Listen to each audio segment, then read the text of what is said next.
What up, y'all? Y'all ready to get in some trouble? Oh, man. I'm excited. Oh, I'm excited, too. Got us up here on the comfy couch. It's gonna be a good night. Hey, yo! No, I don't want to hear that tonight. I got a question for y'all. We're going to get straight into it. Oh.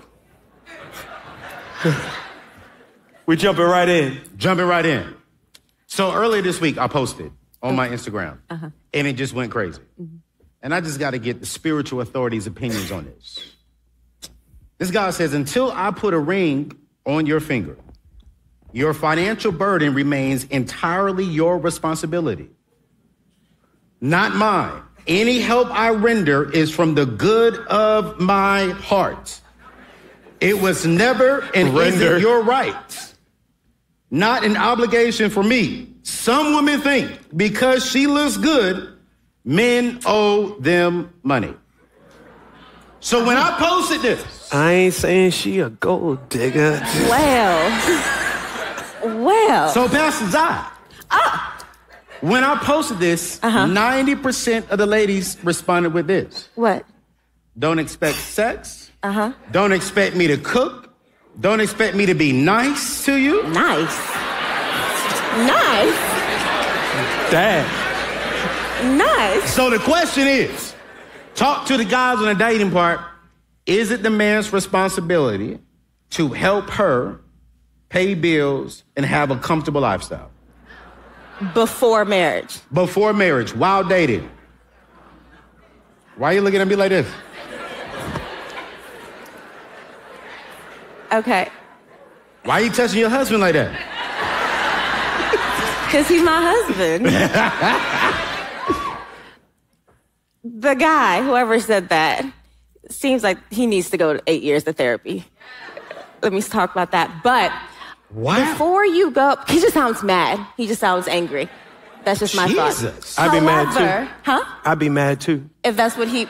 it's not a responsibility for your man to pay for your bills or anything like that. The two have not become one yet. Right. Now you have to look, are you doing one-ish things? You know what I'm saying? So if you are sleeping together, if you are taking care of like the house and playing house and all of that stuff, then there's sometimes a level of expectation that the female can have about the relationship. Well, I'm doing everything wifey related, so why don't you be a hubby and take care of this right here? But I think you're setting yourself up, honestly, because you're not married. It's not his responsibility. Make your own money. Take care of your own bills.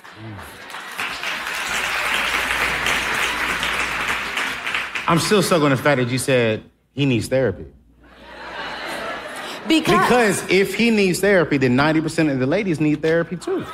98% of the ladies need therapy. Absolutely. I'm just saying. I mean, they're like, well, if you're not going to take me out to a nice dinner, then don't expect any kindness from me. Kindness is basic. It's basic. Listen, Here's the problem. Listen. That conversation is talking about a transactional relationship.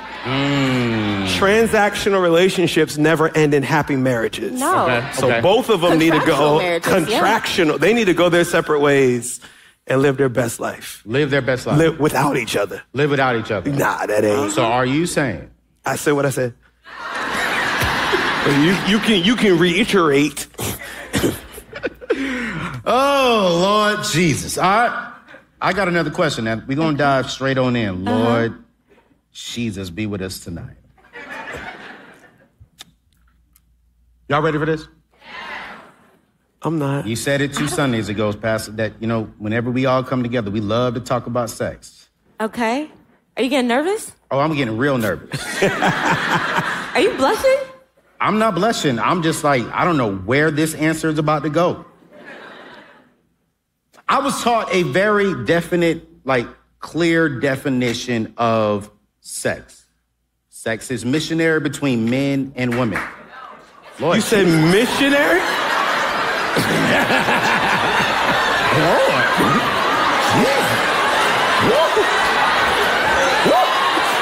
Oh, you said missionary? Listen, can I finish the question? Anthony, Hey, I'm hosting tonight. You said missionary? Missionary. Missionary. Oh, my uncle. Okay. Missionary between man and woman. That's what sex is. Who taught you that? So, teach you again. can I answer? Can I ask a question? I'm sorry. I mean, Lord, that's what married people give you. Lord. So this person is saying, Jesus, between men and women, missionary. Anything outside of that is technically not sex. So if I'm single, and I do everything else. and I do everything else, if I'm dating, and we perform oral sex to each other, there's no missionary. He gonna say it 12 times. He is. He is. He is. Am I still having sex? Is it wrong? What do they think? Yes. Where the little thummy things at? Where the... Yes. Yes. Okay. That ain't 100% though. I don't know No, if y'all it's not. It's are y'all not reaching for the 100%. thumbs or you... Yes, they are having sex. What's the question? Is the question, are we still sinning? Yes. Is that the question? I think the question, Yes. are they still sinning? Because they haven't had Okay, sex. so in terms of sin, the Bible never said that sex before marriage was sin.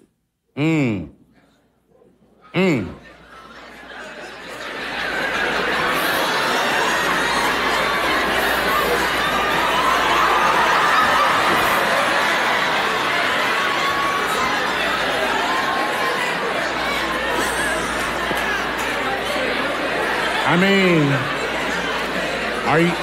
are you sure you're right about this? I'm positive I'm right about Positive. this one. Positive. Where's All my Bible? So, the Bible never said sex before marriage was a sin. Sexual It said sexual immorality. Yeah. Sexual immorality is a much broader canvas than just intercourse. Does that make sense? So if you're trying to figure out what the line of intercourse is, and I can do everything up to that line, and anything over the line is sin, anything behind the line, you've missed the entire reference or the entire point of Scripture, which is I'm keeping myself for my forever person. Yeah. That we are going to enjoy and explore things I have not explored with other people or since I became a Christian. I mean, I'm going to ask for the non-people in union who are watching us online. I hear them saying. You hear them say. Go ahead. Answer you. I hear you. But I'm trying not to. And if you telling me not to have sex, What can I do? what can I do? You can get married You can get married. and you can. Y'all gonna get in trouble. I'm gonna really get in trouble. What? You can stop dating for 6 years long, be engaged for another 3. You're setting yourself up to fail. You are. So Sex how long? is good. Hold on, I feel you. Sex is what? Good. Say it again. Great. We are sexual beings. We are. Like, he put something inside of him being God. He put it inside of us, that desire. Like, he put that inside of us. Sex is great. Sorry, it's not marriage night. It's not. That's next week. This is A couple weeks after. So we're sexual beings. And we need it within the confines of how he created it. There are 2 realities that are not working in society today. Yeah. There's the, I'm not in a rush to get married, but the church is telling me to avoid sexual sin and live holy. Right. Those 2 realities don't mix. Okay. They don't. If you're going to delay marriage for years, you are going to have to fight a fight that God never intends you to fight. You shouldn't be fighting this long. You're burning. Okay. Some of them are burning now. It's getting hot.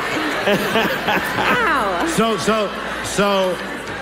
So, what I hear you saying is, it is better to get married than it is to burn. That's actually an exact quote. That is. Exact quote. And you're saying, in order to not burn, stop dating for 6 years. Oh, yeah, that's ridiculous. 3? Or 3. Or 3 or 2. I mean, do we want to go 2. shorter? A year? 6 months? How long do you know? It's not even a question, but I'm asking anyway. How long does a guy know that this person is the one? I think... Hold on. They know. Someone said they know instantly.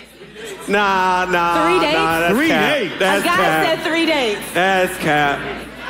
Nah, there's a lot of girls first date I thought she was saying. Turned out she was back crazy, so that ain't...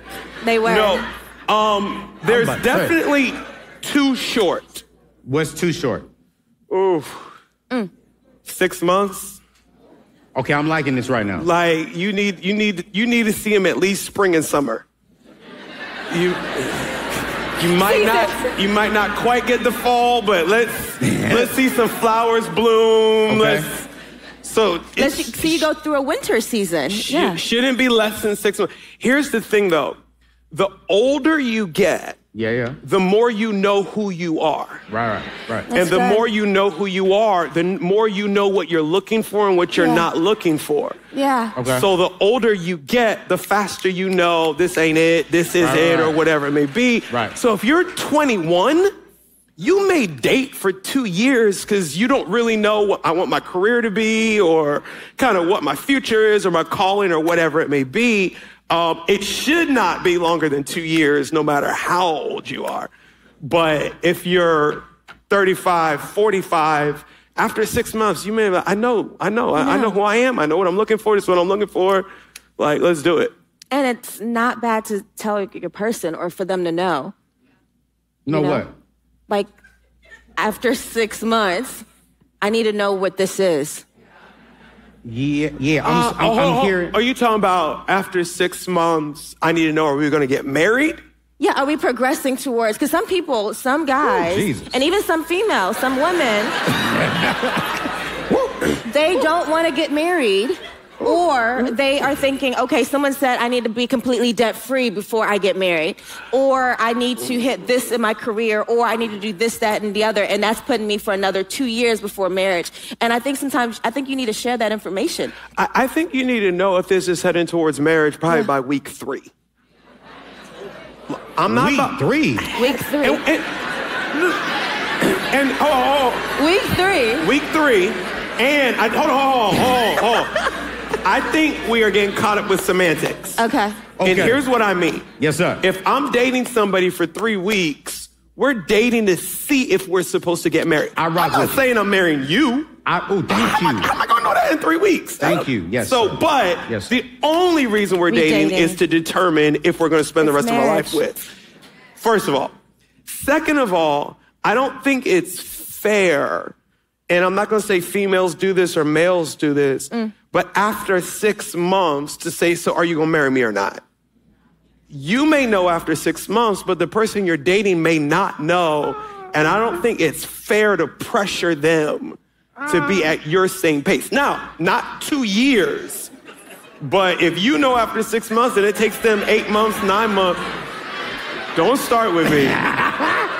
I'm just saying. Now, Pastor, go ahead. What do you think? Go ahead. You've been married for like 30 years. 10.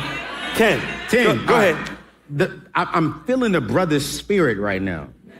What is the brother spirit? That the ladies on date 2. I said I'm feeling the brother's spirit. Go ahead. Not mine. Somebody else's. But I feel as if the brothers are saying, no, by date 2, we're asking, what's your intention with me? By date 2, brothers are asking. The ladies are asking the brothers, what's your intention with me? Yeah, chill out. Did you tell her to chill out? Yes. Too fast. You said chill out? Too much, too soon. Pastor Zai is saying, hold on. Go ahead. Oh. And then after this, do we got mics? We're going to take some questions out of the audience. So and I want to hear what Columbia is saying. We'll let y'all weigh in. I'm not wasting my time. I'm not wasting my time. Can I say something? You can. That's why you single right now. Well, not... Because you keep rushing brothers. No. Okay, go ahead. And cutting them off. Okay. We got mics. He said what? That's right. If you eat a mango before it's raw, before it's ripe, it's disgusting. Sure. Some of us are trying to rush these relationships before they ripen. Okay. And then you walk away from something as if you had just been patient. It would have materialized into something. I'm not saying over 2 years of patience. No, but as a female, you've been planning your wedding since you were 13. Some people Picked have. your dress, had your vision board, and we're just looking for insert husband here. Some. Guys aren't that way. We're not fantasizing about our wedding at 13, 16, 25. 25 or 36. No. And I understand that. I think some of us, we do rush. We get really, really fanciful, and you start to imagine your last names together. You start to do all the things, which is fine. We're wired that way. However, I think after a couple of dates, after 3, after 4, after 5, I want to know, is this an exclusive thing? Or is this like, I'm with you. Or are you dating other people? I'm with you. Because I do think as women, we have the proclivity be a lot more, I guess, singular in that I'm dating you. Right. I'm dating you. I'm not dating a whole lot of other people. And I want to know if are we on the same page? Perfectly or fair. are you still dating other people and trying to see? Because if that's what you're doing, perfectly fine, brother. Yeah. Go ahead. Okay. Just don't call me again. Perfectly, no. Perfectly fair. Yeah. I agree. Everything you just said. Okay. That don't mean I'm marrying you. No. That's I it. agree. That's all. We're all saying the same thing. That's all we're asking. Now on to Colombia then. I want to hear what Colombia has to say. Yo, real quick, before we get to our special question from Colombia, we coming to you, Colombia. If you have any questions, I want you to go out to the aisle. And so get up right now if you have a question and go to the aisle. We're going to bring a mic to the aisle, all right? But until then... Can we get the house lights on? can we get the house lights on, please? Until then, real quick, let's go to our question in Colombia. Question is... I want to keep my options open. So my question is it wrong to date multiple people? Well, Were you not listening? Maybe there was He said a he delay. likes to keep his options open.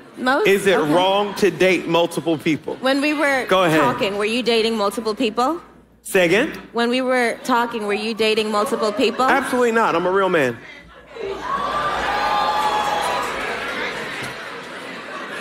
so here's the question. It's a real easy answer. Let's take a little bit longer. longer. Let's take a little bit younger. If you're 21, you're telling me I should only date one person at 21. At a time. I'm You just could asking date for the young people in the You audience. could date 3 in 1 year, but 1 at a time. And when I've determined this is not the person that I want to date any longer, I'm man enough to end it.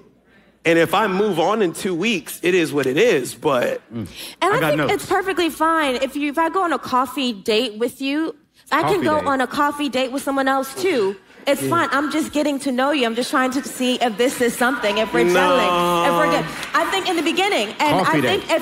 if we're going to steak dinners, and it's another steak dinner, now and you just another about how steak much dinner. you're- No, I'm talking about something casual. Like if a day date is different than an evening date. It really is. No. I think so. Is Is it a difference if you're going out during the day or the night? You know what's wild? What? We act like women are jealous Of what? of, their man or whatever it may be. Okay. Men are more jealous than women are. And it's all cap. This brother right here, God bless you, whoever you are in Colombia, love you, glad I'm your pastor. Anyway, talking about I like to keep all my options open. Is it okay if I date multiple women? Let him walk into Starbucks and see one of the multiple women he's dating with another man. And watch how he gets ticked off, and I thought we were blah, blah, blah. It's all good until the shoes are on the other foot. Brothers, y'all agree with our pastor? Raise your hand if you agree If with you're him. talking to a girl, you walk and see her talking to another Red man. flags. That's Over. a great. You're married. You would never walk in and see your wife with another man. This is true. We're gonna go to Morgan. Where's Morgan at? Which one? Morgan. Questions, Hey, Morgan. what we got? Okay, are you ready? What's your name? Stephanie. And what campus do you go to? BWI. What's your question? Okay, so I actually sent it in when I got my ticket. So do you mind if I read it? Go ahead. Okay.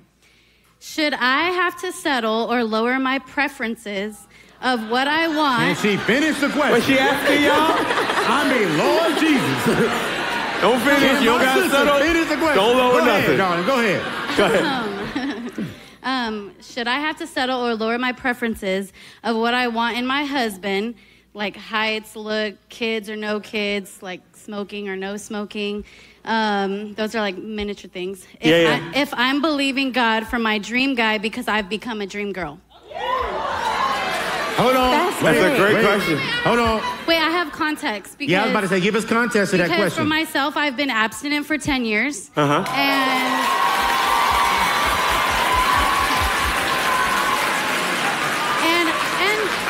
And the field is looking kind of rough, I'm not gonna lie. So, I feel like as I get older, I shouldn't have to settle because I've been putting in the work. I think that if I'm believing God to move mountains in other areas, I think He should be able to move this mountain. Yep. Go ahead. You gonna make me do it? Go ahead. Why are you rolling up your sleeve for? Y'all wanted me, right? The older you get, the longer you've been single, the more indication it is that you're too picky. And I think it's one thing, y'all didn't like that, huh? Oh. What did you say? Ouch. That's fair. She said that's fair. They're giving you thumbs down. There are certain things, there's certain things on our list that should be non-negotiables. If you smoke, you don't care about your own body. I'm not messing with somebody who doesn't. If you don't care about your body, you're not going to care about mine. Relationship with God, vision, all that other good stuff. Height? You gonna mess around and be single for 10 years, 20 years, 30 years, never married. I lowered my height requirement. You said what? I lowered my height requirement. Keep lowering it. That's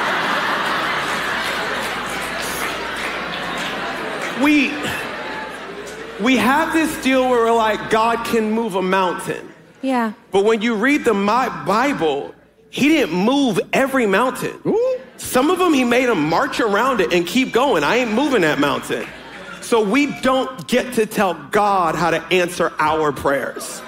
That makes us God. Does it make sense? So, sorry. Love you, Stephanie. Go out there, can we celebrate her for 10 years? Come on out. I do get that question because we're in a room full of believers, and if you're newer to faith, you're still welcome. We're so glad that you're here. We really are.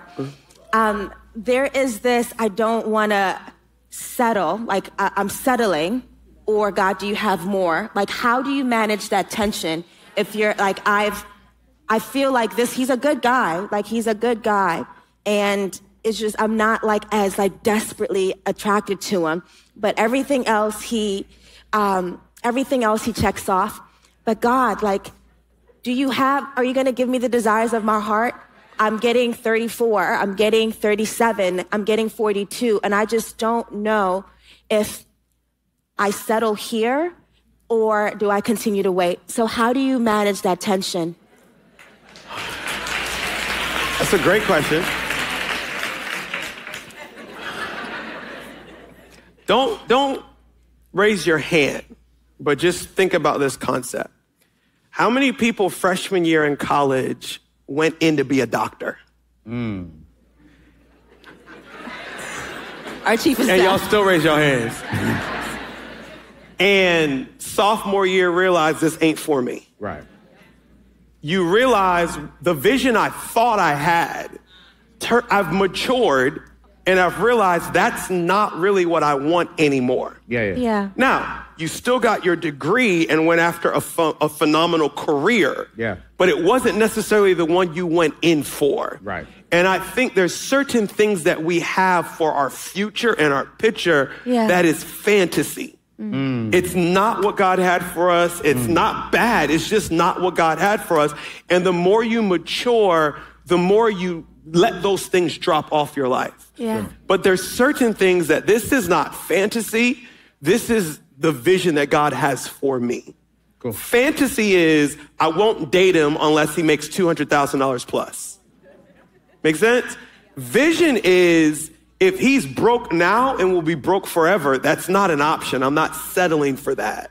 Are you tracking with me? Yeah. So yes, you don't drop your standard to the point where you just can't keep a conversation, has no vision, not living in holiness, but I just don't want to die single. No, I'm not going to drop my standards to a ridiculous level, but I do have to be able to mature and separate fantasy from reality.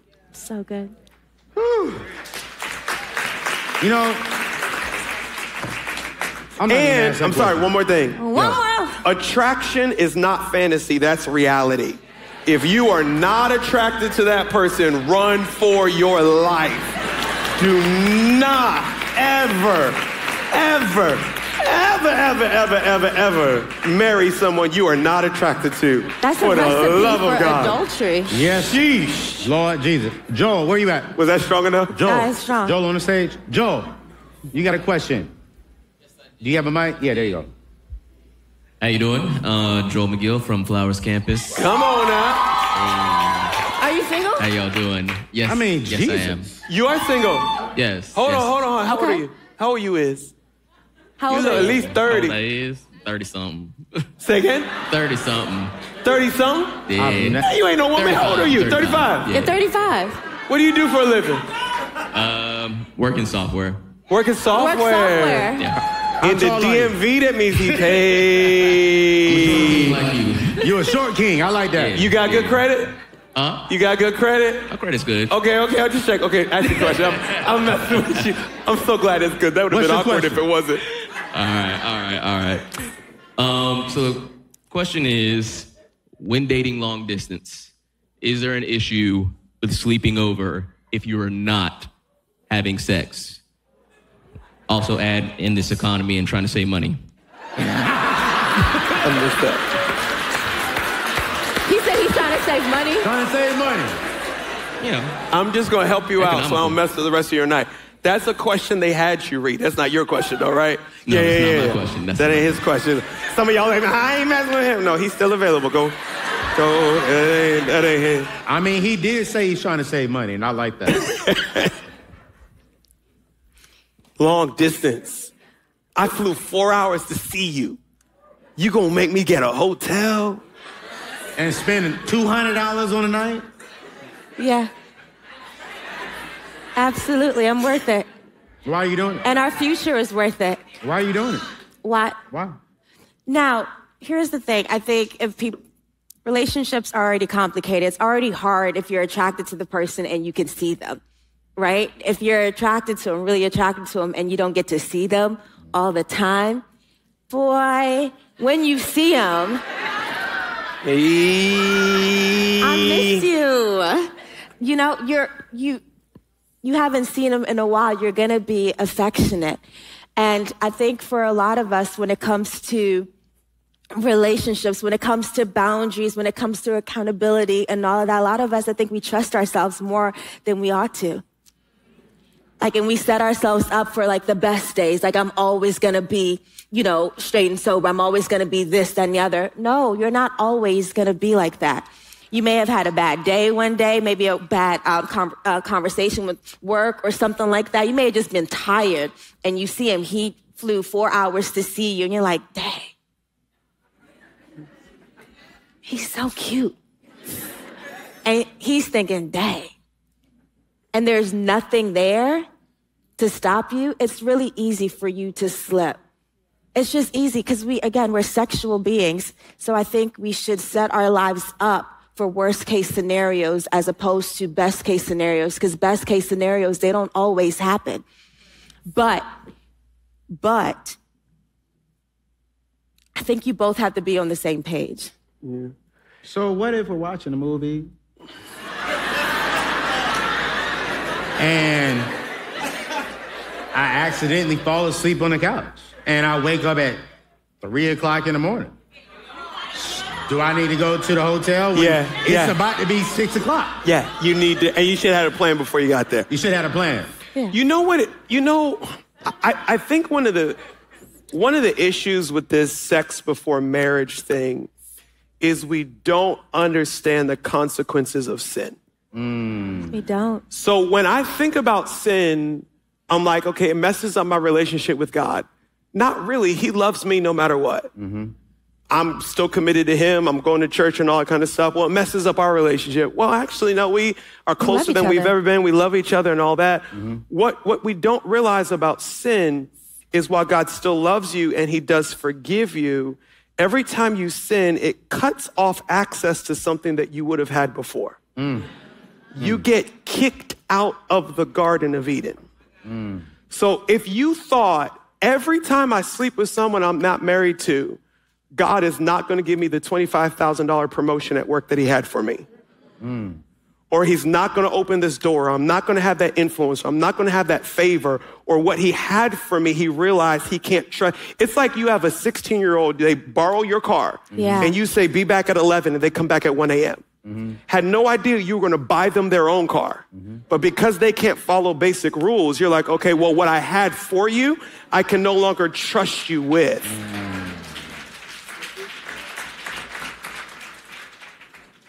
Can I get deep for a second? We in church. We got another question. Yeah. We got time? Yeah. When I was dating this woman, the church that I was pastoring was 400 people. But I had a vision for this. And I had in my mind that if I sleep with her, God will never give me this. And because I had a vision for my life and I knew I couldn't get to the vision that God had for me without him, I was like, I better not piss him off. Right. Because then I'm not going to get, and now it's like, wow, look at this, amazing and all that. Everybody wants a great finish line. But they're not making decisions early on that won't cut them off from the favor of God. It's not just about, God's mad at me or whatever. I got another question. And go for it. I want to say, I'm gonna go to sex. How do I say this? Uh-oh. You are, no. It's not just, and sometimes the reality of our lives currently is like, God, you don't have to do anything else. Like, I'm so blessed. So if you don't do anything else, like, I'm good. I think some of us actually really think that. But there is this, he loves me so much. Like, when you run into the love of God, like, he knows everything about you and he loves you so, so much. Like, I want to do whatever I can to please him. Because I love him so much and I want to get to know him. I don't sin. I don't put myself in situations. Even now, like, even my interactions with people, with men, married and all that stuff, I still have tight boundaries because I'm not going to set myself up for failure. I love my God so much. I don't want to do anything that's going to hurt his feelings. That's going to make him, like, he's a dad.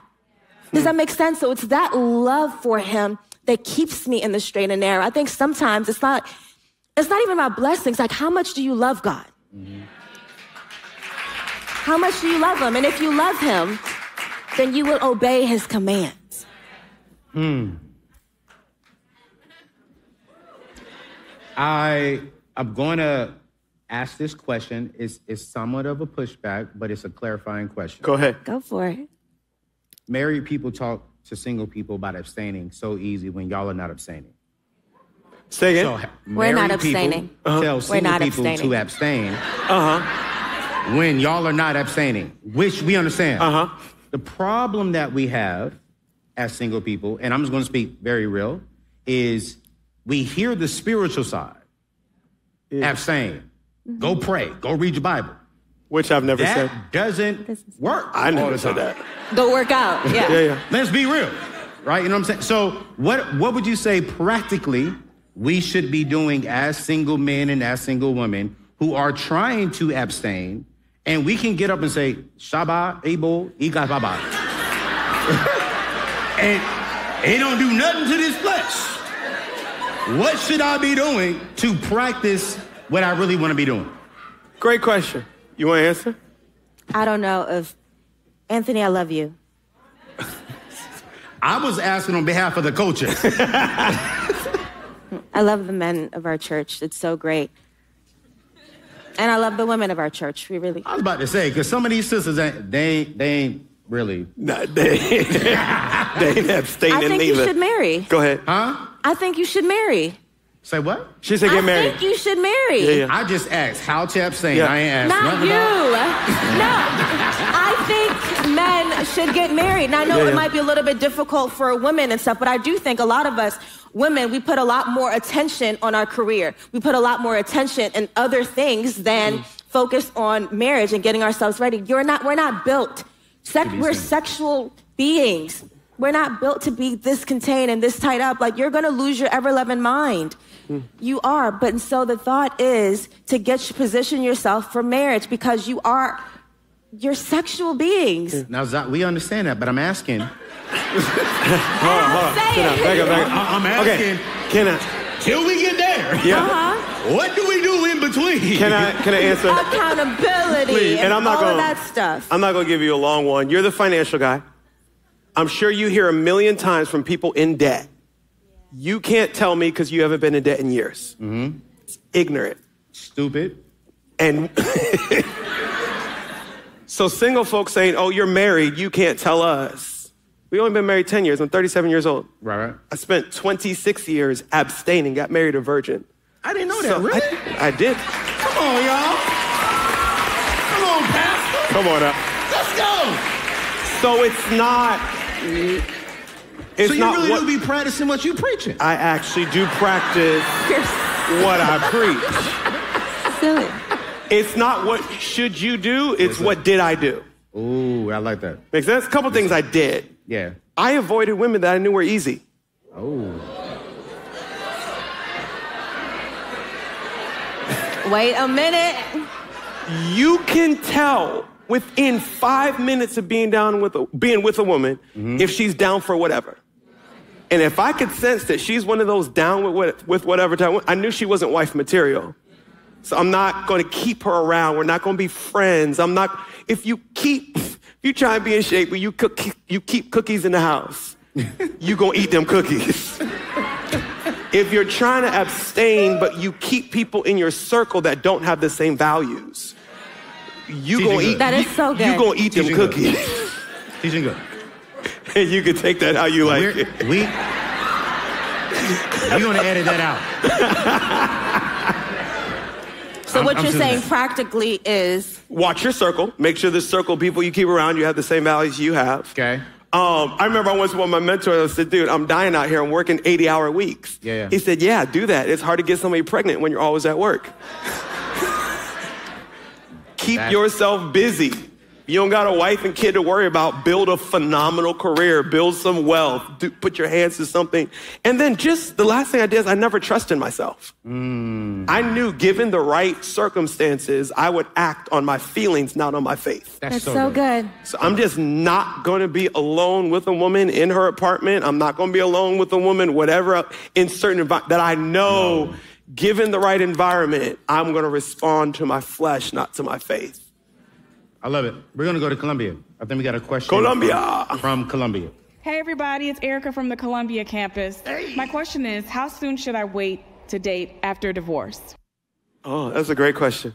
I love it. I love it. She's divorced. She's divorced. So that means it didn't work out one time. Somebody said, do I have to wait for the papers to be signed? You know, them jokers be taking forever to sign them papers. Golly. But if she's divorced, the papers are signed. I do believe that you have to wait until the papers are signed. But we serve such a gracious and such a merciful God that he has better in store. So I love the fact that she's asking the question, like, yes, I got married and this didn't end up how I wanted it to. No one gets married thinking they're going to get divorced, but I know that God is so good that he still has greater. So I'm so excited about that heart posture. Second, wait until you're healed. There's not a number. For some people, it might be 6 months. For some people, it might be 6 years. Like when the person, your ex's name is named, like, do you feel something inside of you rise up? If you do, like stifle that thing, you may not be ready, but it's a case-to-case scenario. And we're always going to be in this continuum for health. It's not like, okay, I'm healthy now. Still continue to get the help that you need, but God has greater in store, believing that the latter will be greater than the former.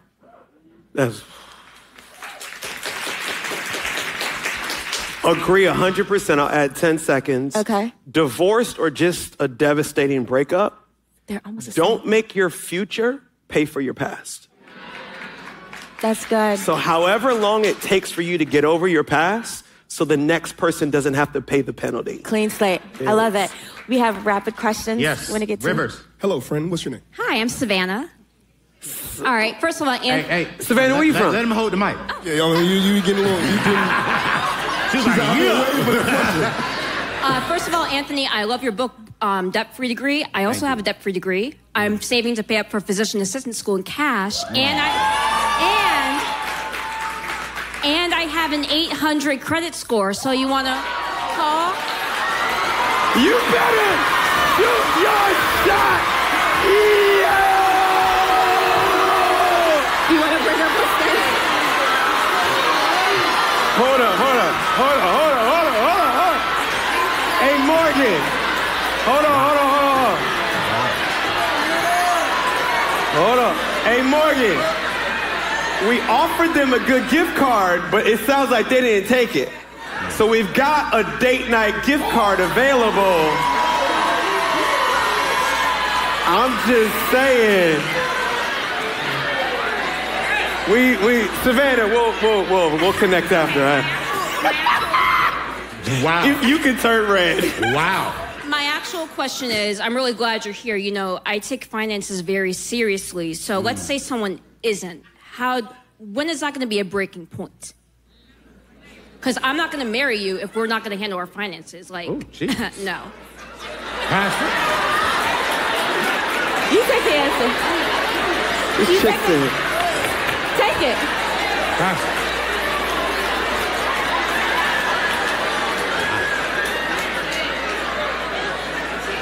Sit back. X-nay. So, finances, she's drinking water. It's a lot of good stuff. I mean, y'all taking your time. What's up? Some of us... I'm going to get so much show. Some of us love money more than we love sex. And we're picking money over sex. Oh.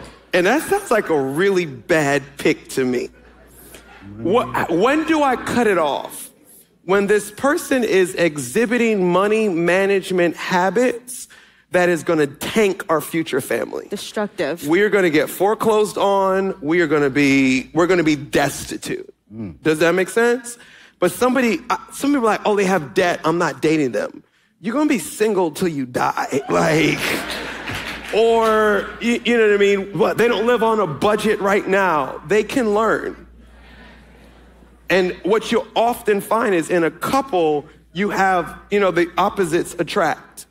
So not talking about you, even though I may be, but sometimes people are, oh, I'm out of debt, I'm saved up, blah, blah, blah. Yeah, you also don't know how to enjoy life. You're super tight and you're cheap and all that. And you need somebody to teach you how to enjoy, not you, but just in general, life a little bit. And those of us who enjoy life, sometimes we don't got 800 credit scores, but I tell you, it be lit when we get there, so. I hear that money thing a lot. It's easier to figure out money than it is to find a godly person. I would value the right person over. Go ahead. Are you telling this brave soul that if he got $200,000 in debt. $500,000 in debt. Yeah. Cars, credit cards. All that. But as long as he loved Jesus. No, that's not what I said. Not what I said. What are you saying? As long as you love Jesus and got a plan of how he's going to pay it off. And he realizes, hey, that's not the way I wanted to go. I know people that graduate college, doctor, put it all on student loans and got legitimately $400,000 of debt. For real. But got a plan. Here's how we're going to knock it out. And you'd be a fool to pass on that. I love it. I agree. I love it. Say what? This ain't my show. We're going to go back to Morgan. What you got? Okay, what's her name? She. Okay. What's your name? She. She. Chiamaka. Oh, awesome. It's beautiful. Hey, Brought your own fan club. No, I'm Nigerian. We always. Come on now. Okay, so my question is, do you believe you can marry someone with a lower faith than you? Now, just back, like the person loves God. They go to church, they pray sometimes, but they're not on, the dream team. They don't fast. They don't do, as much as you do. And sometimes they might look at you like, you're doing a lot too much, So do you believe you can marry somebody that, like, they love God, but they're just not where you are with it? Okay, yeah. That's a great question. Is it? Are you talking about you? You. As a female in particular. Woman? As a female, as a woman, yes. Okay, great. Yeah. You as a woman, marrying someone? Yes. Dating someone or marrying someone? Let's say date. Let's just say date. Dating. Yep. Okay, great. Dating someone that loves Jesus basics, but it's just not. No, she's pretty much saying he's not on my spiritual level. And not willing to grow. Get on my level. It's like, I'm okay where I'm at. And doesn't want to grow. Yeah. No, if they don't want to. Where the thumbs at? When he gets older, when I get older right now, maybe when I'm 50 and I'm done sinning. Yeah. That's a great question. I love it. You gonna answer it? Go ahead. So, can I take it out of the spiritual realm? I wouldn't date anybody who is comfortable not growing all areas. Any area of their life. Areas. Not even their faith, but as Savannah said, their finances. If they don't want to grow in wisdom in their finances, they don't want to become a better friend, they don't want to grow in their career, I can already tell from 2 minutes of talking to you that you're a person of growth and you're moving forward. Forget their faith. They're going to frustrate the life out of you because you're going to feel like I'm carrying this joker through life. So the answer obviously is no for faith. Well, let's say their faith is strong and they're passive in every other area. Run for your life. I will say, were we about to say something? Yeah. Go ahead. Are we having fun? Are you having fun? Y'all ain't gonna like me. What? A lot of women think they're more spiritual than they actually are. I was literally just about to ask that question. I was literally gonna say that. Because I'm gonna get in trouble. Because you interact with God as a female. Yes. You want men to have a feminine relationship with God. True. We are not women.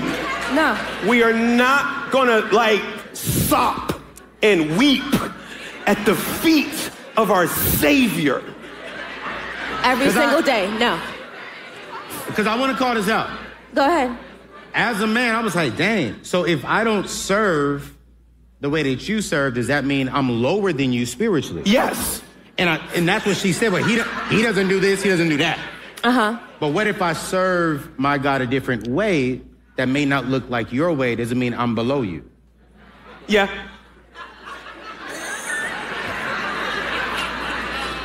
There are The Bible says, zeal for my Father's house has consumed me. Okay. Right? If I have a passion to build a local church, and you like, I give back.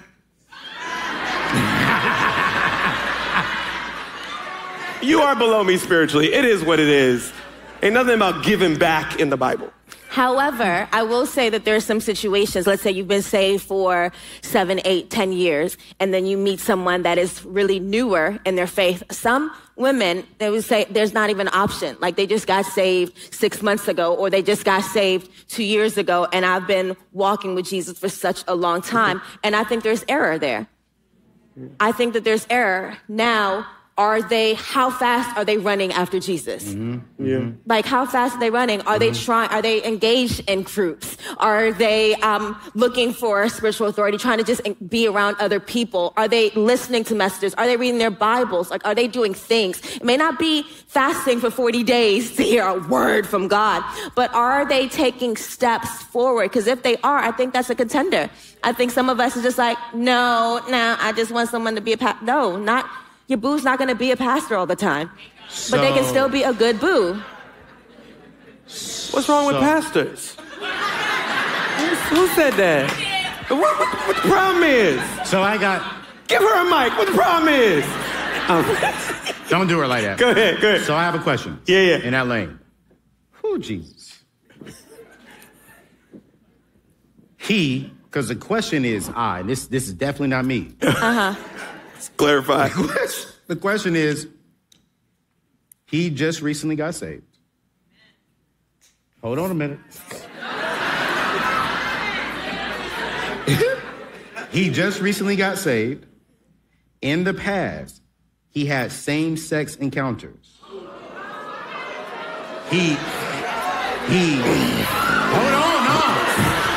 no, Pastor. No, Pastor, come on back. So, he just recently got saved. Okay. In the past, he had same-sex encounter. He deeply regrets it. He has confessed and has not backslid in 10 years. But he met an amazing, God-fearing woman of God like Chi. She is going out on dates with him. He's like, do I need to tell her?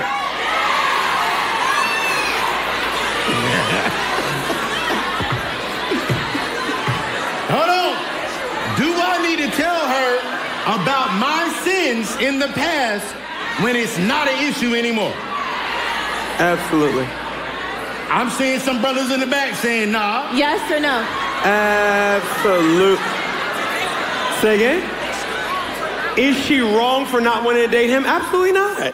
Is she wrong for what? Not wanting to date him. Okay, pause for a second. So, if you are not a virgin, would you tell your partner how many people you had sex with before him? No. We didn't ask how many dudes. We just said, was it a dude? I guess Bruh, it don't matter. It don't matter how many. That's totally different. How? Say again. Let's be real. How? I had sex with 10 ladies. Oh, one guy.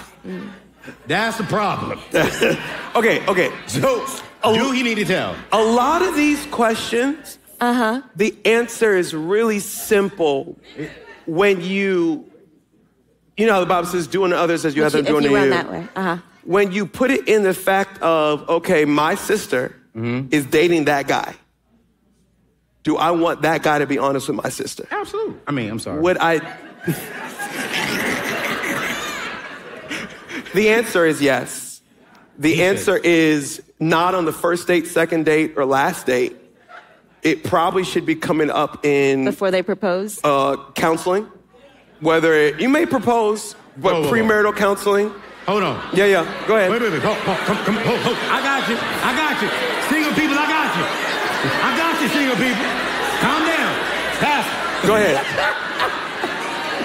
You're saying, Pastor.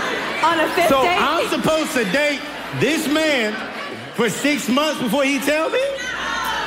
So, and those are the people that would never have grace for somebody like that in the first place. Ooh. But let's have a real conversation. Let's take him at his word. Yep. It was way in the past. Facts.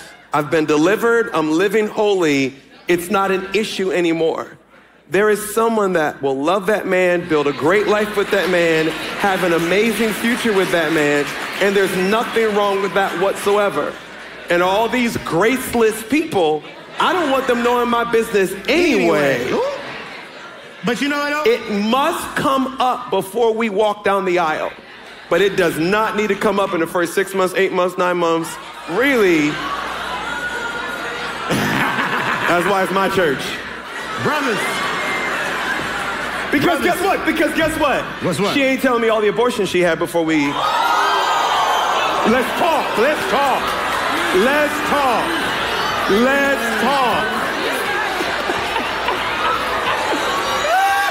No.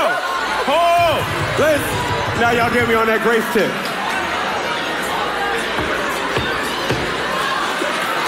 This is good. You know what's... Let me calm down. I'm getting heated. This is why the world does not respect the church. Come on, talk. Because we've picked which sins are big sins and which sins are little sins. So we'll have grace for the little ones and not grace for the big ones. Right. It's hypocritical. Sin is sin. I agree with you. Sorry, guys. Calm down now. Pastor, did you answer that question? Did I answer the question? You want to say something to it? I have thoughts. You have thoughts? We don't have a lot of time for my thoughts. Okay, we're going to go to... You want to go to Rivers then? The only thing is, like, when you do, especially if you're trending towards marriage, you want to be able to stand naked and unashamed. Now, I will say that there's sometimes we overshare as people when we're dating, and you don't need to be sharing every single thing with your partner. Yeah. Share it with your therapist and allow your therapist or your pastor to walk you through it. But sometimes we're looking for grace and confirmation or affirmation from this person when they weren't built to do that. You have to handle that with God. Yeah. So handle that with God. And if you have, then you can walk and the person can reject you and it's okay. You know, go ahead. Before I go to Rivers, because I felt this in my spirit, right? Go for it. I'm serious. Go ahead.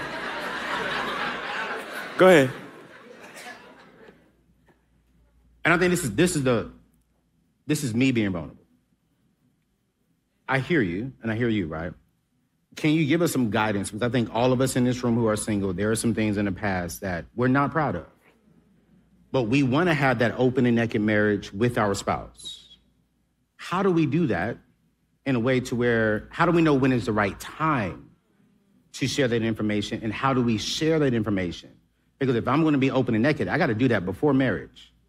Yeah. Meaning if I'm open and naked, Pastor, up front, and you leave me, I don't know what you're going to say when you're gone. Yeah. So how do we as single people have that combo? I think I love that type of stuff, like those deep secrets, should not be shared outside of premarital counseling with spiritual authority in the conversation. Love it. I would not bring it up before then. Now, you can sense... We're going You there. wouldn't know this, but when people are getting married, there's a point in the relationship where it shifted. Yeah. You may not have proposed yet, you're getting ready to, but there's a trust here, and I'm going to spend the rest of my life with this person. Fact. And at that point in the relationship, the conversations and the level of transparency gets pretty deep. Yeah. And it may naturally come up in one of those deep conversations, but you just sense this is the moment, the person, I know they have grace for me and all that, and you just feel safe to share it. Yeah. But outside of that moment, I would only do it in the context of premarital counseling. I love that. So this is what we're going to do, because I have two more questions I got to ask, but I want to go to Rivers to be fair on this one. And then after this question, no more. Sorry. No. We'll do questions. Don't worry, but we got all the time in the world. Oh, shoot. This is his house. Yes, sir. What's your name, friend? My name is Sheree. I'm from the Flowers campus. Alrighty. I am a single mother of 3. I have teenage girls. I love it. And we are the forgotten singles. I think that there's this idea that because we're single mothers, we're desperate to get married. Yeah. And for me, I've actually been petrified to get married. I am starting to heal. And feeling a little bit more open to love, but I don't want anyone to think that I should just be with anybody just because I have children. Yeah. What advice do you have for me? That's phenomenal. That's a phenomenal question. Mama of 3. Go, girl. Love that. Love the fact that you're even being open to love and the possibilities of just what God has for you.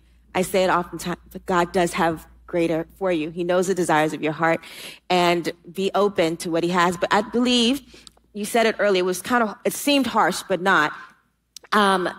As we're older, as we come with more stuff, I think we have to be sober and realistic about what the expectations are. Doesn't mean that we diminish, okay, this man, has no job, but he likes me, so I can, no. There are some standards that we need to have, but I think have a list of, a couple of things, and be open. And whatever other people think, it's what they think.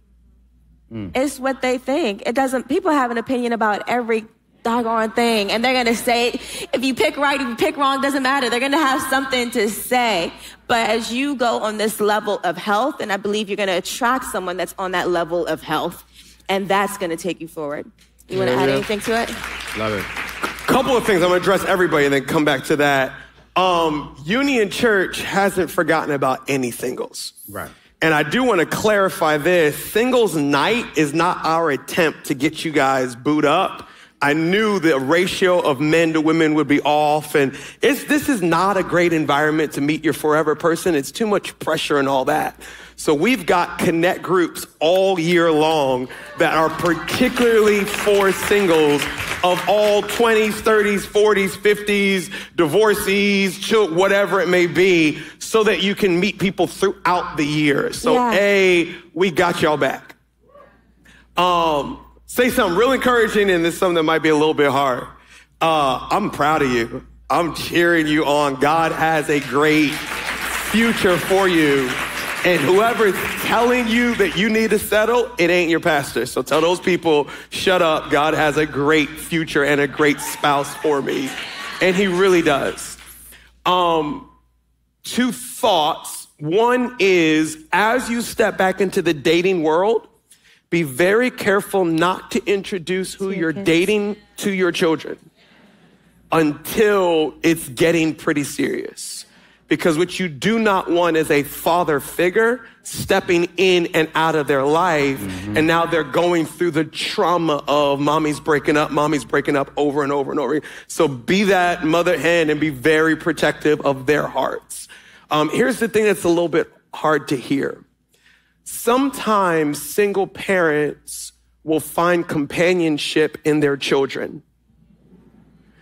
And I'm not looking for a spouse because I get most of what I need in companionship from my children. Yeah. But it's not fair to the kids to carry the pressure of having to be a companion it steals their childhood. And you guys have seen, all these different talks about it where single moms and their young son be like, mommy's little helper, mommy's little man. He ain't a man. It's a little kid that needs a childhood and needs his innocence and all that. So I would just have some sober evaluation of, is my desire for companionship not as strong as it should be because I'm consuming myself in the life of my kids? And let God deal with that. Love that. Amen. Love you. Love you. Yeah. So Morgan, what you got? Hold on. Wait. Go ahead. Wait. You guys know, man, we were blessed and fortunate enough to launch our Charlotte campus last year, and they are watching. What up, Charlotte? Hey! And they're blowing up. Charlotte. And they have some questions for Come their on pastor. now. From Charlotte. This is a real good one. I done skipped through some of them, but this is a real good one. I love y'all, Charlotte. But this is a real good one. I grew up in a blended family, and I often heard the phrase, I'm not just marrying you, but I'm also marrying your family. Here is my question. How long should you watch someone's family before considering marriage? Also, what should I be watching for? That's great. Oh, Lord. Talk to us. Because mama and daddy sometimes be crazy. And you know what? Sometimes the children be a little crazy, too. Siblings and all. Oh, yeah. 1,000%. Bad behind little monsters. Okay. Man, she's leaving Cleve. Wow, it's true. You don't just marry one person. You marry, they're connected. And no matter how disconnected they are, they're still tethered to them to some extent. And it is true. Now, just because you're related by blood doesn't mean that they have the strongest influence over your life. Because some people are coming from some really crazy situations, and they know it. And so that's why they allow that level of influence, a certain level, like it doesn't affect them as much. But that takes a really strong individual. Right. Because family is family, right? Right. So, yes, you're in a relationship with your guy, with your girl, but their family affects them. If that family is crazy, I think it's huge to want, like, how much are they influencing me? Yeah. How much are they? And what are you doing about it? Are you in counseling? Like, what's happening? We talk about counseling a lot because it works. Yeah. It really, really, some of us are coming from some really crazy situations. However, I don't think you should penalize a person because they're coming from crazy. Now, if they're coming from crazy and they don't want to acknowledge it, then run for your life. But if they're coming from crazy and they're saying, hey, I struggle with this, I'm reading the book Boundaries by Henry Cloud, hello, I'm surrounding myself, then I think you can work with something. But if they acknowledge it, then you have something to start with. So, come on, Sam, what you said. If they're coming from crazy, and they how do I make acknowledge sure it. that he or she is not crazy? You watch them over time. You're going to see emotional instability. You're going to see erratic behavior. You're going to see the residue of what they came from still on them. Yeah. Or you're going to see that they came from it, but they're not of it anymore. They've found stability. They found You're probably health. going to love them more. It's not fair to penalize somebody because of their family. Facts. I can't control those people. No. I can just control what God has done in me. Yeah. One thing I will add is if you don't have grace for their children, you should not marry that person. Absolutely. I agree. We got some evil step parents out in these streets. And it's like, I want your mama, I want your daddy, but I don't really mess with you. And you are ruining a family. Wow. Like, if you don't love those kids, go about your business. Right. And yeah. I like it. Morgan. Hi, I'm Candy. Hey, Pastor Zach, girl, how you doing? Nice to see you again. Hi, Pastor. I was about to say you're not going to speak to me. That's okay. It's all good. I'm waiting to meet you. How you doing? Hi, I am single. I'm from the Flowers location. Come on. And I want to know, like, what do you say to people that, like, they're not ready for marriage, but they don't want to be single forever. They're practicing abstinence sexually, and they just are, like, in a weird in-between stage of their life. Why aren't they ready for marriage? Well, I'm talking about myself. I don't know. I mean, I was trying to keep it ambiguous, but why are you not ready for marriage? I really don't know. That's why I'm like, I don't think I should be dating people because I feel like the intent of being in a relationship is the intent of getting married. So I'm like, I don't need to be in a relationship if I'm not ready to get married, but then I don't want to be single forever. And then I'm like, what do I do? Why aren't you ready to get married? I don't know. Can I help you out? Yes. You are ready to get married. You either are or you're not, and if you don't know, then you are. Now, you may know, and you don't want to bring it up here, and that's perfectly fine. I came out of some traumatic experience, or I'm healing from something, or whatever it may be. That's valid, and that is, I know I'm not at a healthy place right now, so I'm not ready. And there's nothing wrong with that. You shouldn't want to be, but you also shouldn't be dating. Wait until you're in a place where you're healthy. But if it's, I really don't know why I'm not ready to get married, just hear me. You are ready to get married. We got a bunch of married folks saying, no, you need counseling. No, you need to grow your relationship with God. No, listen, I know some jacked up married folks. Y'all ain't ready for marriage and y'all married. So apparently the bar ain't that high. So I think there's this there's a level. There's this phantom level of readiness that just doesn't exist. No. I gotta get my money right. I gotta get my mind right. I gotta get this right. And listen, these married folks are jacked up. Just join them. You don't gotta join the club. Join the club. But does that make sense though? Yes. Yeah, don't get in your mind, I've got to reach a level of perfection before I'm ready. I think Mr. Anthony has a question. I don't want to move on. I have a question. I'm coming to you in a second. God's doing something here, though. Yeah. We know when we're not healthy enough for somebody else, but there is a beauty of growing together and healing together that actually makes a relationship stronger. That is so because good. it wasn't all roses. We went through I proposed to her on my birthday, so it would have been February 25th. February 15th. 15th. Hold on. Hey, don't set yourself up. Don't set yourself up. Don't set yourself up. Why'd I say the 25th? Because that's the day my mom passed away. Told y'all don't set yourself up. No. Tried to save y'all. Anyway, so we were engaged for 10 days. And now I'm going through the biggest heartbreak of my life. And we're able to walk through a difficult season together. And it strengthened our relationship because we walked through that storm together. So some of us are like, I don't want to go through any storms with a boyfriend or a girlfriend. And sometimes it's a storm that'll tell you who you got. So don't feel like you've got to have it all figured out before you move on. I love that. Love you. Grateful. I love that. Sorry, Anthony, go ahead. That was so deep. I don't want to mess it up. But it's like, I wonder, do we have the same grace for men? Say again? I wonder if we will have the same grace for men. Absolutely. And don't mince what I told her. I said, you know if you're ready. Right. And as a guy, if you're not committed to God, you still chasing tail, you still kind of living that way, you're not ready. You're not ready. Okay, cool. So, but you know. And right. Perfection is not the standard. Pursuit is. Okay. That was deep, right? That was deep. That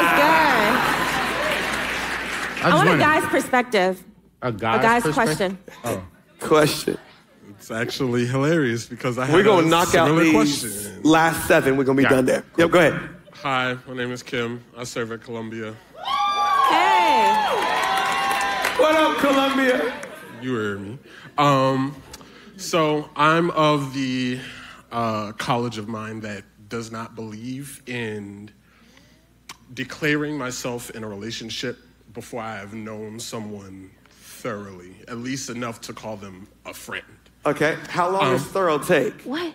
At least a couple of months of dating. Okay, a couple months of dating. A couple of months of dating before I'm declaring that we're in a relationship. Yep, I got you. Similarly, it takes me, I believe it takes my timeline for allowing person into my life to see my true nature and all my traumas, all of the areas that I'm still working on in order to be able to grow together with a person. It takes a while for me to allow that person into my life. My question is my timeline messed up, or do I need to allow myself to be patient for a person with that patience? Yeah. How old are you? 30. 30. Dang, ladies. Jesus. There's no grace in this room.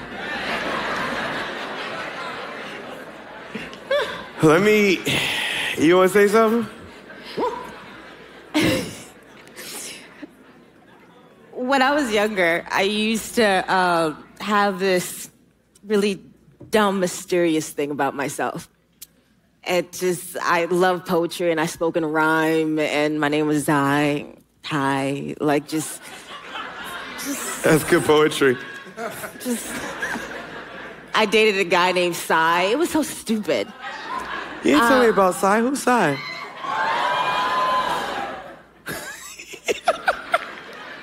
I'm not even going to talk about it. But the point was, there was this, I had this deep thing. So I would engage, I'm pretty extrovert, engage with people in conversations, but I'm doing more of the question asking. And you're talking more, but you wouldn't even realize it. You're talking more about yourself than you are knowing me. And what I realized about this is like, whoa, you have such a deep fear of rejection like it is scaring off like people. It's scaring off friends. It's scaring off people that actually want to be close to you. And it presented itself through like this mysterious like vibe thing. I don't know what, it was just weird. And I thought I was cool. The point I'm trying to say, I think sometimes we make people work harder than they ought to because we have these deep rejection issues. It wasn't a lot later until I found that deep acceptance from Christ. And it's still a work in progress. That it's like, okay, I can be open. I can be vulnerable. You don't have to start at 0 with me. You can start at 100 and then you can whittle it down. Or you can at least start at 75. You know what I'm saying? But it's not, we make people work so hard and it's like, I have to know you for this, that, and the other. No, I'm not going to tell you my deepest trauma on our first date or a second date. But as I see that you're stable, that you're good, as we're talking, I'm going to be a lot more open. I think some of us, we just got issues, man. All of us do. All of us have issues, but I think I think a lot of our issues in relationships stem from our rejection issues. And that can only be healed with God. Yeah. And I think once you really allow God to continue to heal you in that, then you'll see that he fast forwards that timeline that you have. Because it doesn't matter if they walk away because I'm still good here. Rivers, was that helpful? God bless you, Voss. Hey, friend. Hi, my name's Kara Lee. I serve at the BWI campus in the nursery. She come here, Kara Lee, like, hey. Okay. Anthony, so, just to plug myself just a little bit, I'm a pediatric resident at the John Hopkins. She said she's what? Repeat that one more time. A pediatric resident. Okay. Hey. And so my question is, when I started residency, like everyone was single, you know, we were all out here together. I was like, I'm out here trying to find a husband. I was outside, like at mixers. I was serving. I've joined about every single group there is to exist. And so I just feel like now as I'm progressing, like I see more of my like co-residents and peers, they are in relationships and they're getting engaged. And here I am with my 2 cats still. And so I'm just trying to, like, what advice do you have for somebody who it's so easy, I feel like, to work and put in effort and, like, pray, and you still feel like you're nowhere. And you just start to get hopeless. And it's like 10 women for every 1 man. And it just feels like the odds are against you. Yeah. Get rid of the cats. They're not cute. I'm messing. No. Not really. There she got is. 2 of them. She got 1. She got 2 cats. I was talking to someone in the Bible. One of the stories that gets to me every single time is the woman with the issue of blood. It says she had it for 12 years. And it says she went to so many different places and she couldn't be healed. And it said, but one day she heard something. And so she came to where Jesus was. And I always wonder, what did she hear?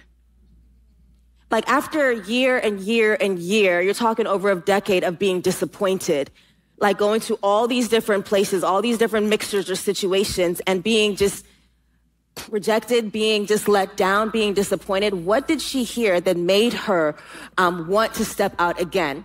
You talk about a person with the issue of blood, like they're anemic, like they don't have a lot of energy. She had to push through so much in her head, had to push through the crowd to get to Jesus. And that just speaks to me just about this concept of hope. The Bible says hoping in Jesus, it never disappoints. Yeah. It never disappoints. I don't know, like what if she just stopped at year 11? What if she stopped at year 11? What am I trying to say? I'm sorry for all of the stuff that's happened in the past, the disappointments, where situation starts like percolate and it's just flat. But when we hope in Jesus, when we continue to show up, he really does come through. He really, really does. And I think sometimes you need some girlfriends to kind of, girl, come on. I know you don't feel like it, but girl, let's go. Let's go. I think you need that. I think you need to also assess, is there something about me that's repulsive? I don't know, but there's a whole bunch of stuff that we can practically do. But I think it starts with a heart posture, knowing, God, you've given me this desire not to torment me. Yeah. He didn't give you the desire for marriage to torment you, y'all. He's a good God. And as we continue to hope in him and not grow weary in well-doing, we are going to reap a harvest. I know that sounds like the spiritual answer, But this whole thing is... No, but sis, it starts with the heart, though. I feel you. But she done been to she doing the spiritual stuff. She praying, God, I'm going to this mixer.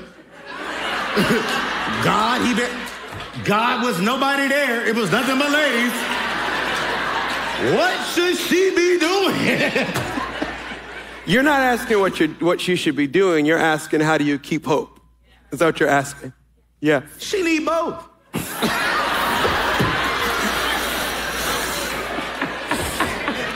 Well, to answer his question, it sounds like you're doing everything you should be doing. Don't stop doing what you're doing. Yeah. Bible says don't grow weary in well-doing, for in due season. What's that due season? I can't tell you how many young ladies I've spoken to at Union Church that were miserable, depressed, I'm tired of looking, there's no options, and 18 months later were married. I'm not talking about like found my boo, dated for 3 years. Married. Like from the day I was hopeless to the day I was walking down, because miracles happen overnight. Come on. It may take 10 years for the miracle to happen. Yeah. But when it happens, you go to sleep in one situation and you wake up in a completely different situation. We're praying to God to do something. I wouldn't be praying to God if it was easy. I could do it in my own strength. It was easy. That's good. But it's not easy finding someone who's anointed, called by God, has vision, is healthy, stable, and is going to help us build this phenomenal life together. That is literally a needle in a haystack. Come on. The good thing is God's really good at finding needles in a haystack.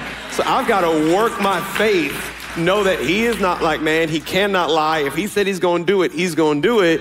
And he may not do it in my time frame, but when he does it, I will go to sleep in one situation and I will wake up in a completely different situation.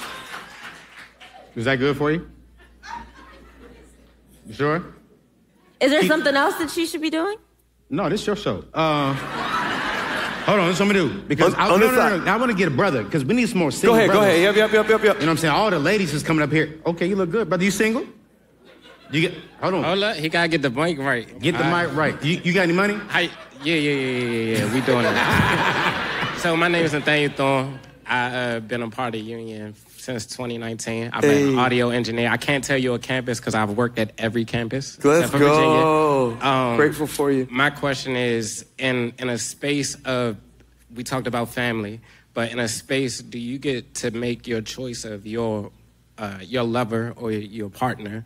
Do you get to make that selfishly or unselfish? Is that your one, selfish or unselfish? And I can give you an example. Are you being selfish? I want what I want, and whatever my kids get is just what they get. Or am I picking what I want for my kids, and what I get, I will pray for to be able to move forward? That's a great question. That's a phenomenal question. Are we talking about current children, or are we talking about future children? Future. You may never have, but you still want that seed that can produce. Yeah, kids aren't here yet? No. Forget the kids, man. Just get with... Let me say this. Dating season, and let me say this carefully, is the time to be the most selfish in your life in what you're looking for. And here's what I mean by that. When you're dating somebody and looking to marry them, don't be their pastor, their counselor, their support system.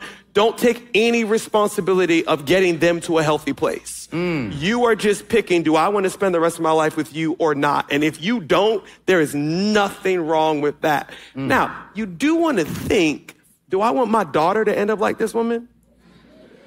Do I want my son to marry somebody like this woman? They are going to raise your kids. So just keep that in mind. But it is be selfish as you want to be in terms of what you're looking for. I like that, man. I like that. He shouldn't be single leaving here. He shouldn't be single leaving here. Yeah, so. He shouldn't be. Oh, hold up. He shouldn't be. Hold up. Hey, come on. And with that, I think he won't be. Come on back here. Come back. Come here. Where that gift card at? Turn that man's mic back on. We gonna take the gift card. We going. He said they're taking the gift gift card. They're going to go out. They're going to go out. Yeah. They're going to go out. Come find me. Come find me after. I'll be over here in the corner. Come find me. This is what we're going to do. Because we can't take back their gift card. I'm the host, so I can do this. I'm the money guy. You want to go out on a date with him? Absolutely. Yeah.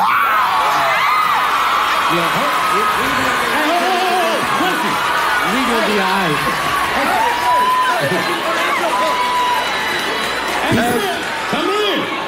Come in. Hold on. This is what I'm gonna do. Since they missed out. We got it. Here's what I'm gonna do. Ask your question. You're dating? You gotta get her number. Hey, go get her number right now.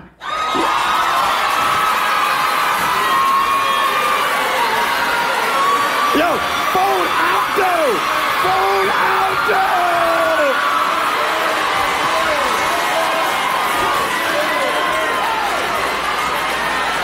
Where that camera at?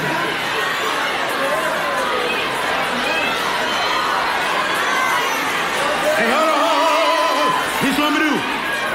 Since y'all did that, what's your cash app? Cash app. We'll do that offline. Yeah. You got him? We'll do it offline. Yeah. He said, I'm gonna come give you my cash app. Yeah. He's coming on the platform. All right. Ask the question. Oh.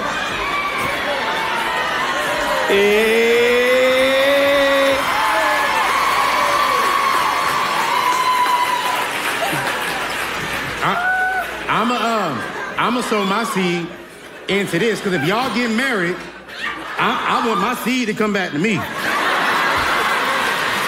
So this, hey, I just gave you $250. Take her somewhere nice.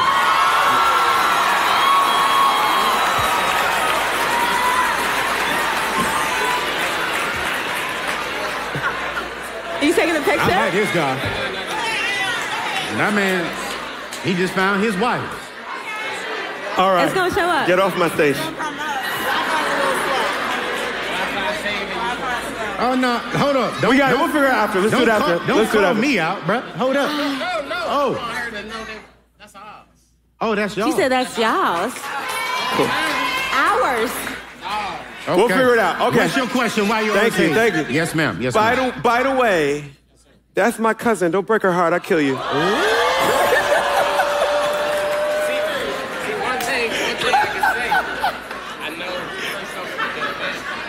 I do come from a good family, so. Now. All right, what's your question? You can send that money back now. It did a mic. Kiara, go ahead. Okay, and don't get Auntie Patsy mad. Don't get me in trouble now. No, I won't. So, under what? You can leave now.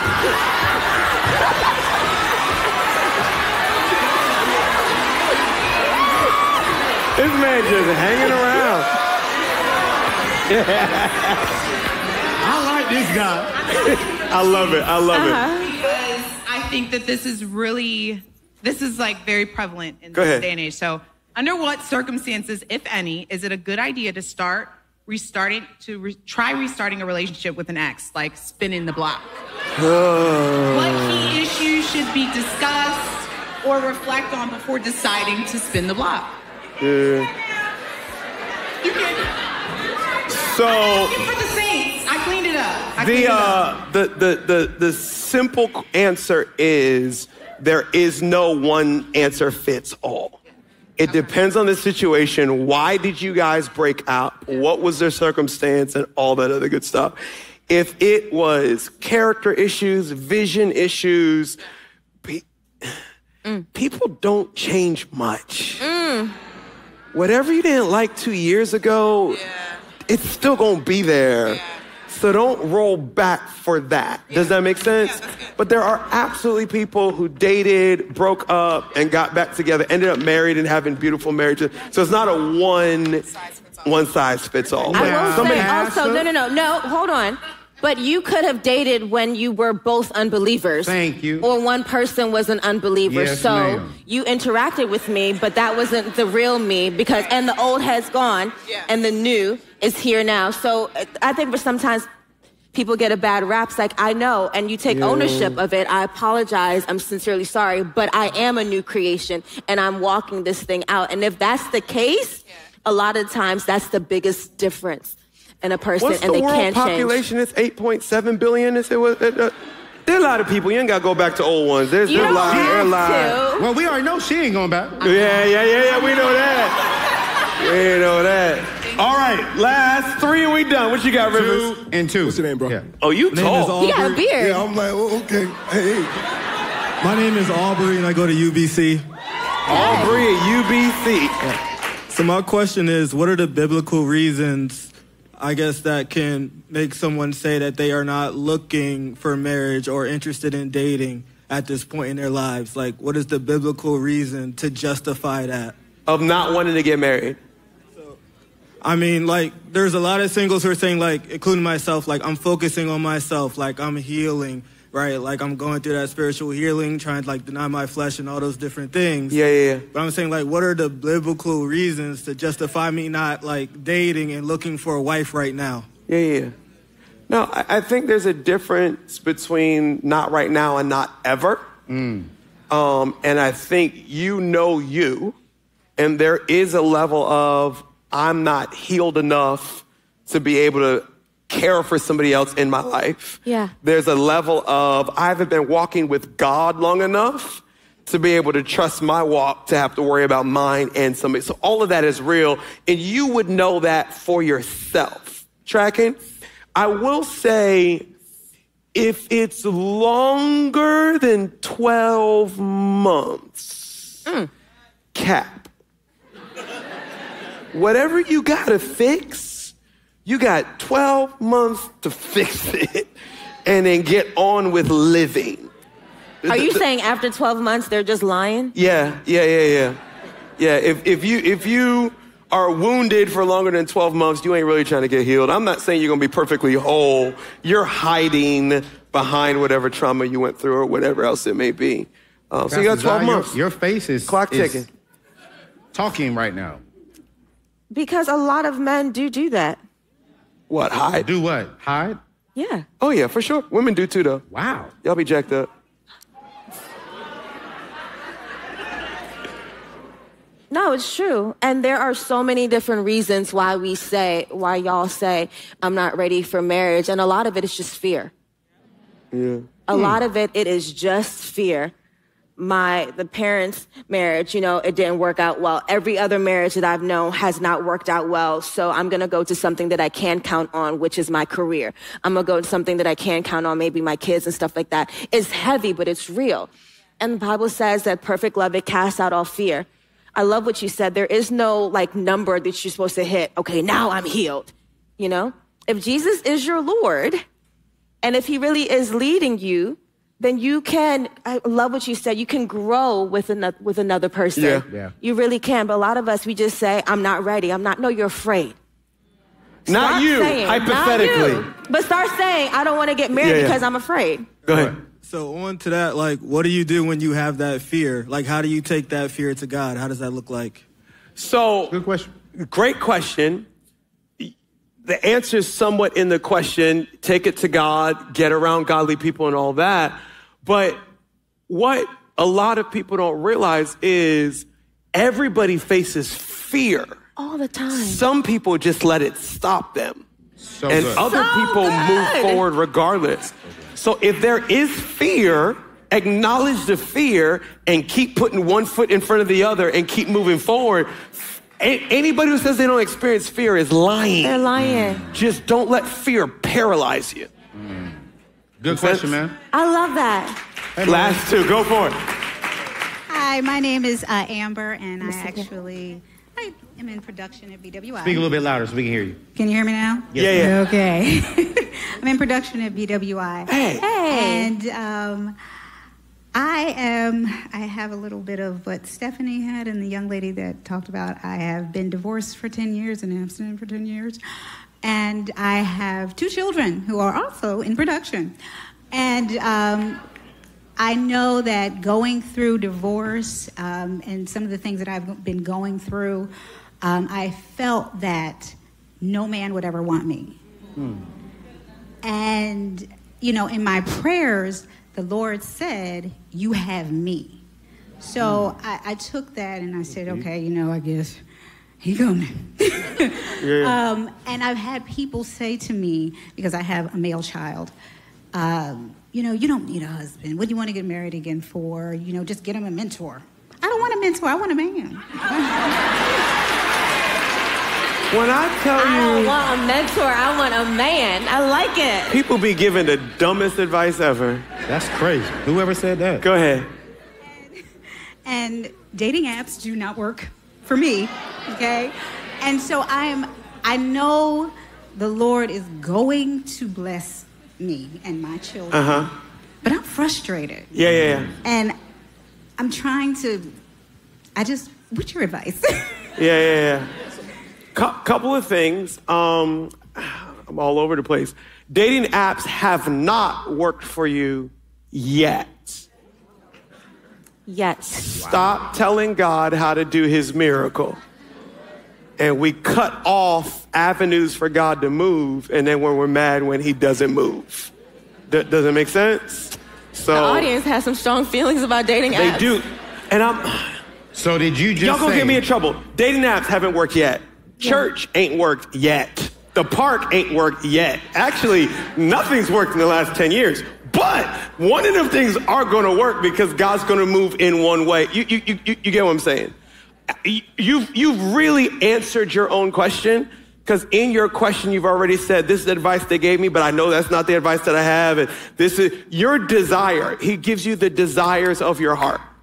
We can hear in your question, you desire a spouse. You desire to be married. God is going to give you what you desire. You continue to heal. You continue to be outside of these streets and figure out what, not in the streets, just outside.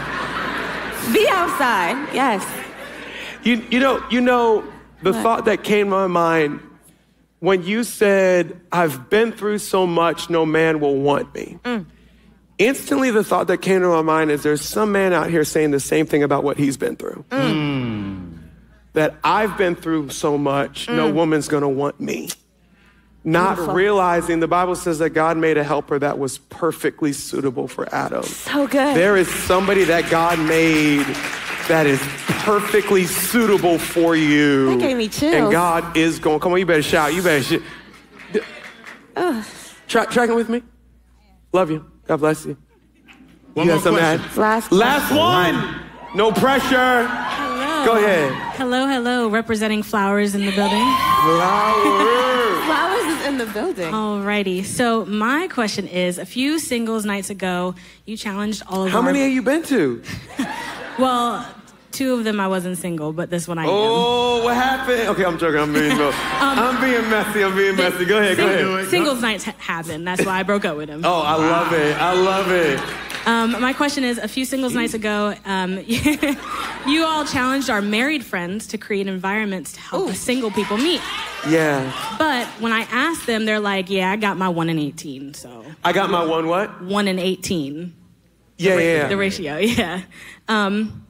What are some examples or ideas you can give to our married friends of environments to help us intentional daters? Yeah. Love that. Can I just be a little bit too transparent? I am really frustrated with the married folks at Union Church. They get on my nerves. He is. I want to yell at them. They're not being very Christ-like. They're not being very building God's house. And I'm not even joking when I say He's that.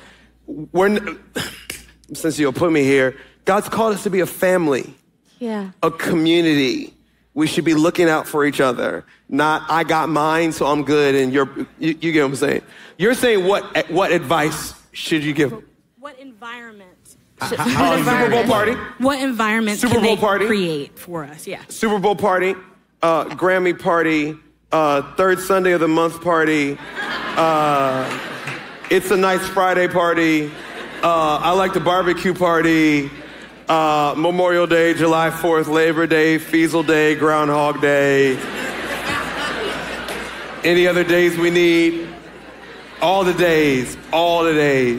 We've been married 10 years. We have probably had 9 Super Bowl parties.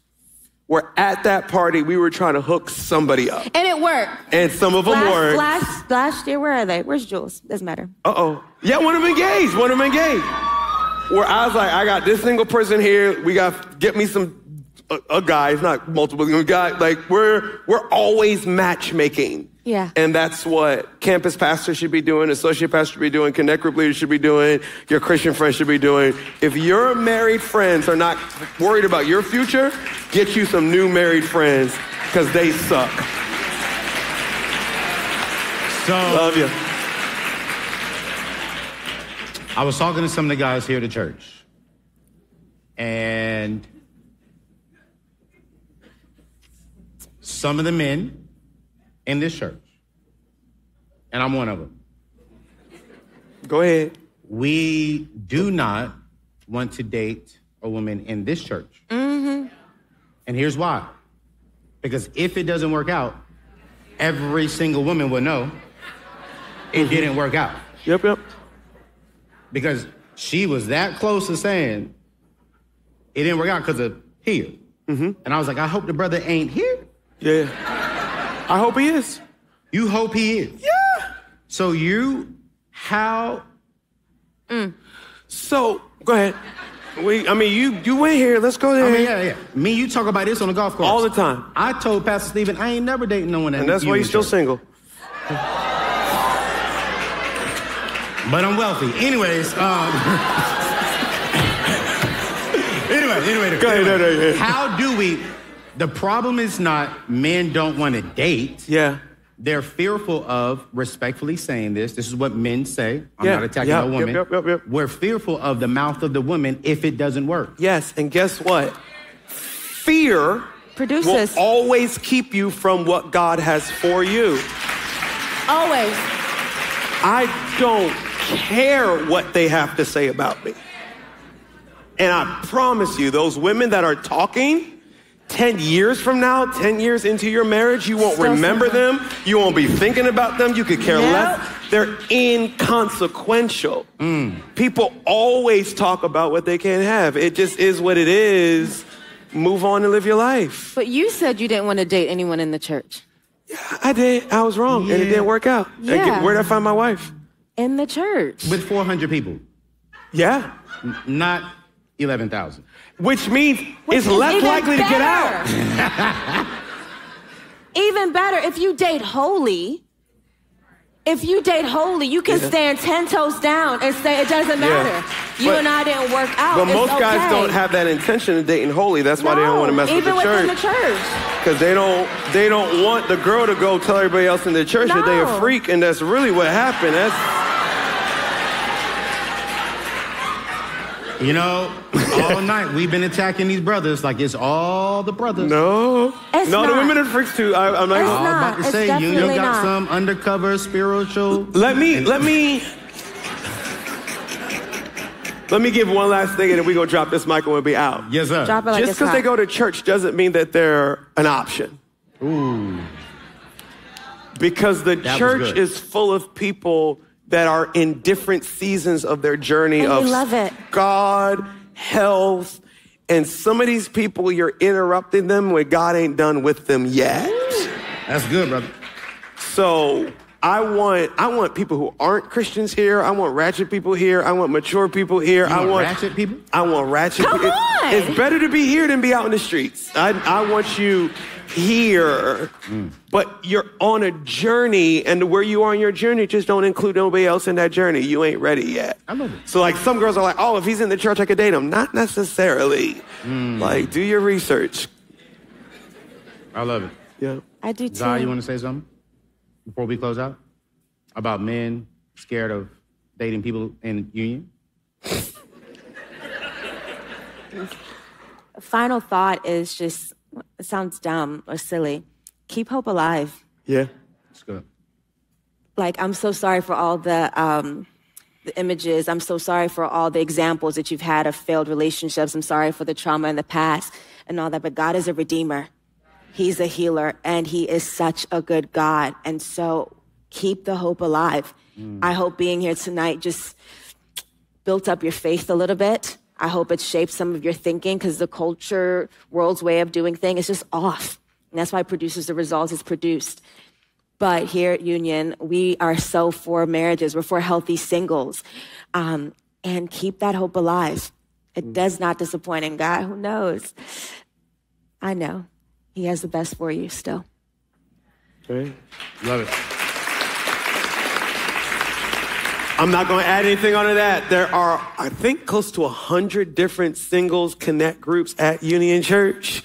Get you in a group, see who's in there. If you don't like who's in there, go to a different one. No, but please, do it. Please. God got somebody for you. In Charlotte, Columbia. Hey, let me pray. Father God, we're grateful, God, that you are the one that's leading, that's guiding, that's ordering our steps. You said every good and perfect gift comes from the Father above. God, I pray for hope right now. I pray for healing. God, I pray for wisdom. And God, I pray that you would shock people, that they would go to sleep in one situation and wake up seeing the miracles of God coming to pass in their life. We thank you for it. In Jesus' name, amen, and amen. We love you. We love you guys.